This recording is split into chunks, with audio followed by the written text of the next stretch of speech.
off me! Get off! Hey, get out of here! No! Welcome to First Person Defender, where good guy role players come face to face with unknown attackers in real-world scenarios and fight their way out. Each episode of First Person Defender features a situation straight out of real life. The last time you drive in a This is First Person Defender. In this episode of First Person Defender, Scott is spending a frustrating morning in the garage trying to get the darn generator started. The scenarios get supercharged when other people drop in. Could it be that there are times when it's not smart to get involved? My name is Scott, and I live in Marrero, Louisiana. I've never felt like I needed to use my firearm, but I always try to be aware of my surroundings and where I am, and if that case ever arises. Scott's a perfect person for first-person defender. He's taken a real interest in self-defense. I started training in Krav Maga when I moved down here with my wife and my daughter from New York. I had taken some firearms courses. A lot of people get firearms training, which is great, but they don't get the training in decision-making, and that's a lot of what you get on FPD. I don't know what I'm getting into today. I've been watching the show on YouTube, and it's that mix of nerves and excitement. He doesn't know what we have in store for him, so this is gonna be a lot of fun.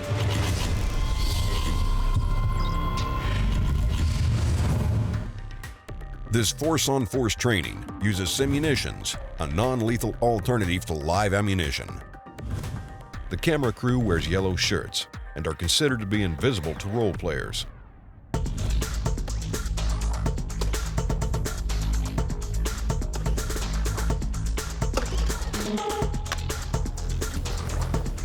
Come on, man. Get off me. Get off. This is the wrong day. No, it's not the wrong day. Come here. Wrong day for you, man. No. Stop.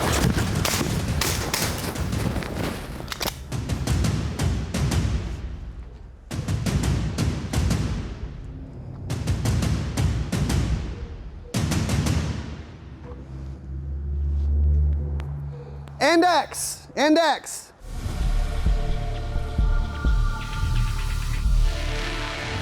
All right, Scott.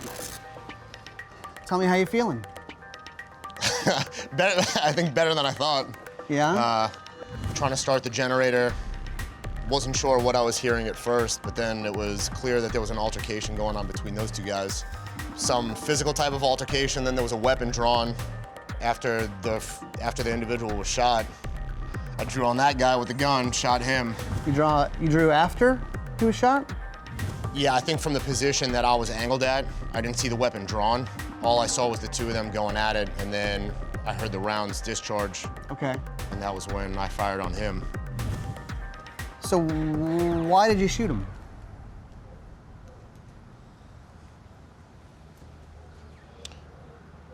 It's a good question. Because you just killed somebody. I did. What if I told you that you don't know if you shot a good guy or a bad guy? I don't know. Did you know these guys? I did not. Were your buddies, family, anything like that? No idea who those guys are. Any other places you could have gone? A number of different places I could have gone. What about through that door? Could have went through that door. Could have went up the steps. Could have taken cover behind the door over This here. is what we do. This is why we do training, because it's always woulda, shoulda, coulda. Yeah. What else could I done? This is why we train it, because we go, God, there were a lot of options, and sometimes you don't see all the options when you're in the middle of it, right? Right.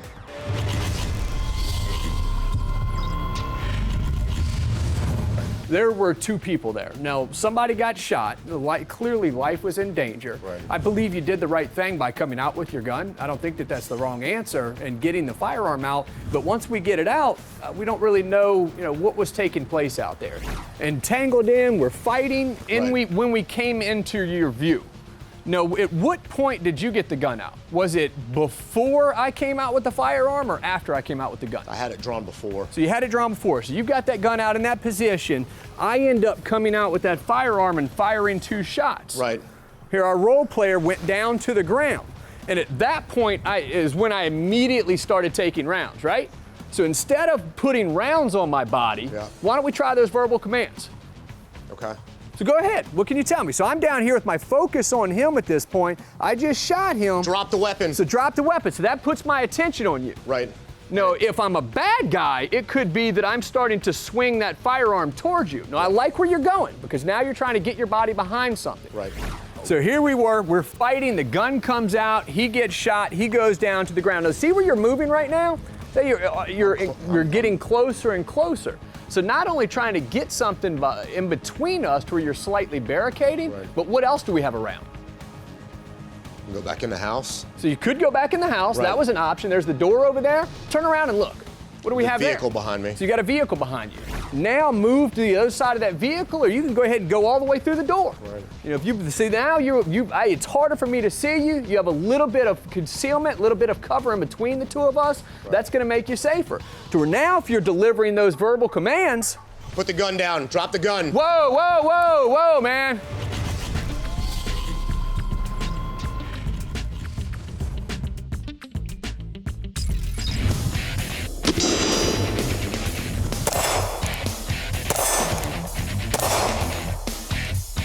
The Smith & Wesson Bodyguard 380 is a small gun, which means it's easy to carry, which is nice. But because it's a small gun, you got a small mag, 6 rounds. Well, guess what? They give you an extra mag, and here's the tip. Carry the extra mag. It's very small, easy to just stick in a pocket, and because it's semi-auto, easy to reload when you need it. So, carry an extra mag.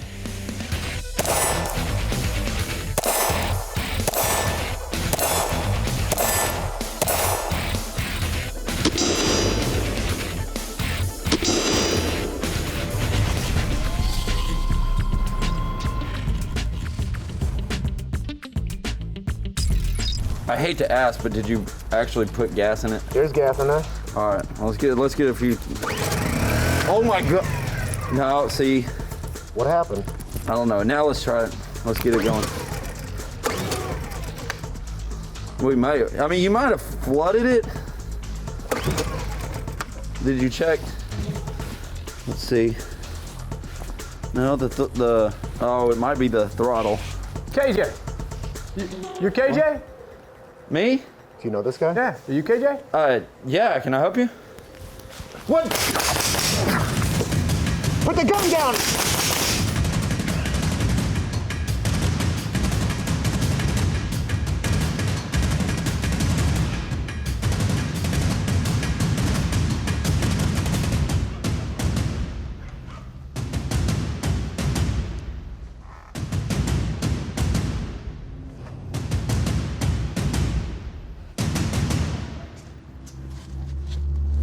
KJ. And X, and X.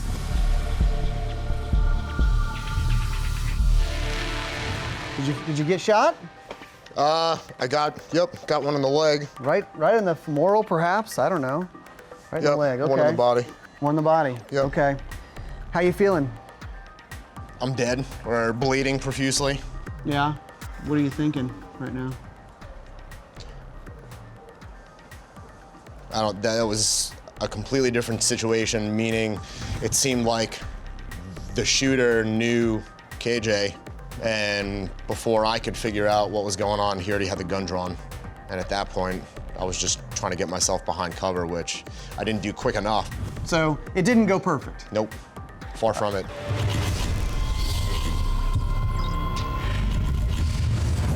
So actually, you came out and you were at full extension over here. So you had the gun at full extension pointing at me, giving me verbal commands, verbal commands, verbal commands. And that's when I decided to shoot you. Right. You were delivering the verbal commands, but at that point, the appropriate action was what? Shoot. Shoot, right? So you're just making yourself a little bit safer while incorporating that lateral movement, but then the movement stops, and it's that stop, it's that sudden change which increases our safety a little bit. Right. Makes it a little bit harder for that person because as they're tracking, if they are tracking you, they have to make a correction once you stop. Okay. So that helps us. So once I'm at full extension, that's where I want you in that static position, and you can deliver that volume of fire into that target. Okay. All right. So there he is. He's got a gun. He's got it on you. He's got it on you. He's got it on you. He's got it on you. He's got a gun! He's got a gun! He's getting you! He's getting you!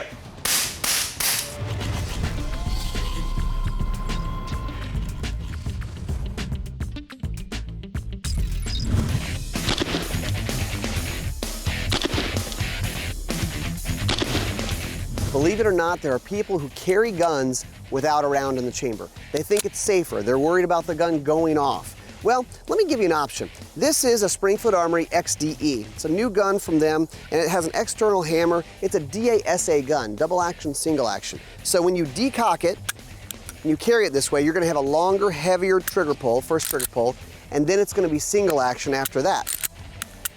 So if you're worried about carrying around in the chamber, a DASA gun like this XDE might be a good option for you.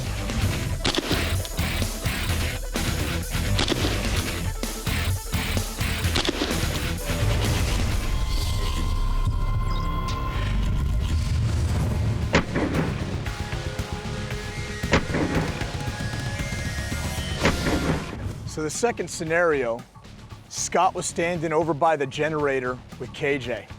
The assailant walked in and he shot KJ. Now Scott actually did a great job. Learning has occurred. He immediately ran over to the cover behind the Jeep and started engaging the bad guy from behind the Jeep. But we can still do better. The Jeep had no top on it, not even any windows on it, so you don't even have any concealment. Even with this Tahoe, I'm standing behind glass. There's not much, if any, cover at all if the bad guy's shooting at me. So we want to think about how to best use the cover of a vehicle. All right, at least if I take a knee and drop down, I have all the sheet metal, the wheels, the axles, the hubs to use at a little bit of cover. I can go ahead, use that cover to the best of my ability, pop out and engage that target.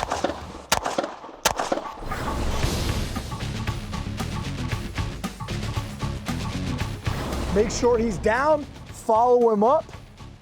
If I want to, go ahead and escape through that door, get my phone out, call 911 while I'm covering him. That'd be a good time to do that. In the garage, it was pretty dark. Think about equipment choices. The excess sights have a big tritium dot. You cannot miss it. In the dark, even if you got bad eyes, you can't miss that front sight. And what are we told to focus on? Our front sight. So again, think about these decisions. Go out and get training. Learn how to use cover, concealment, and shooting techniques to the best of your ability.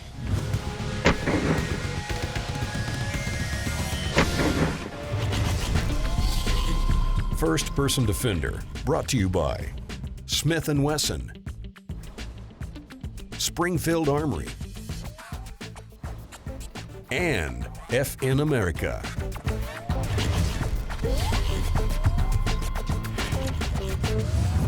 Damn drink.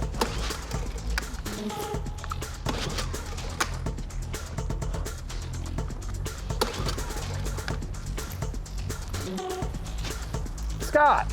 Hey. Dude. Whoa. Man, I keep asking you not to drive on my lawn. Sorry about that. I mean, seriously.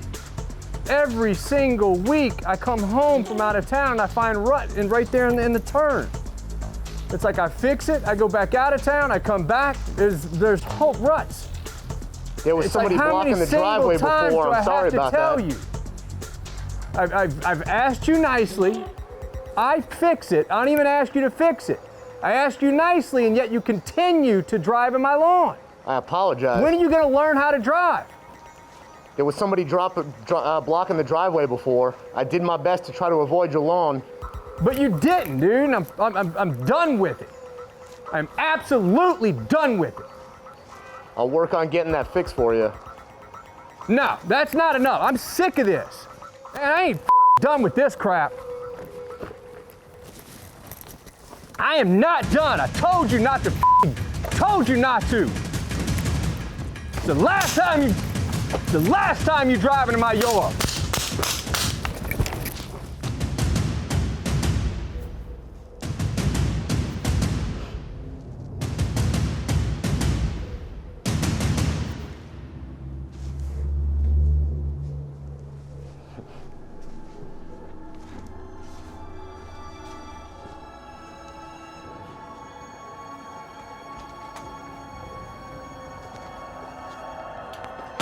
Index, index.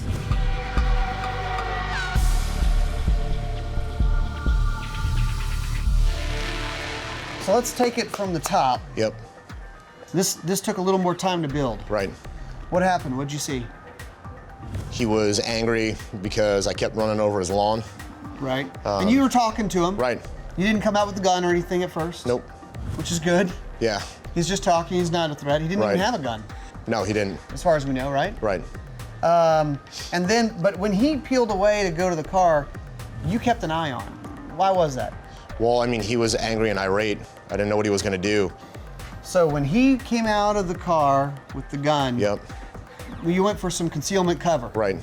Well, I figured at that point, instead of just immediately shooting at him, he saw that I was somewhat disengaging from him, and at that point, he kept coming towards me, so I deemed him a threat, and that was when I shot him.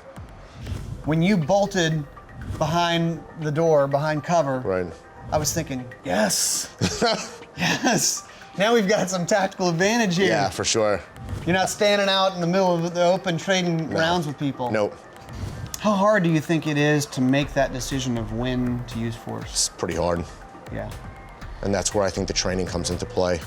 It definitely, it helps like clear your head, gives you a better thought process in stressful situations.